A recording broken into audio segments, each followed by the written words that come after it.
એક રાત્રે જમીને પપ્પા અને ચિંકી ટીવી જોઈ રહ્યા હતા. ત્યારે મમ્મી આવીને બોલી, ચિંકી, ગટ્ટુ ક્યાં છે?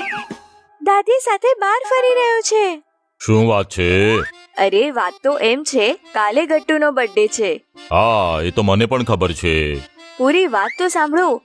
ગટ્ટુએ કેલેન્ડર ઉપર પોતાની બર્થડેટ માર્ક કરીને રાખી છે. ગિફ્ટ્સની લિસ્ટ પણ બનાવી રાખી છે. કેટલો ઘેલો છે ને. એકદમ સાચું કહ્યું. હું તેને એપ્રિલ ફૂલ બનાવવા માંગુ છું. પણ કશો? આપણે એને કહીશું કે બર્થડે કાલે નથી, પરમ દિવસે છે. તે ઘણો એક્સાઇટેડ છે કાલને લઈને. જ્યારે તેને ખબર પડશે કે બર્થડે કાલે નહીં પરમ દિવસે છે તો કેટલી મજા આવશે ને. પણ તેને વિશ્વાસ કેવી રીતે અપાવીશું? સિમ્પલ છે. આપણે પાછલા વર્ષનું કેલેન્ડર દિવાલ પર લટકાવી દઈએ. આપણે પાછલા વર્ષનું કેલેન્ડર એક દિવસ લેટ ચાલતું હોય છે.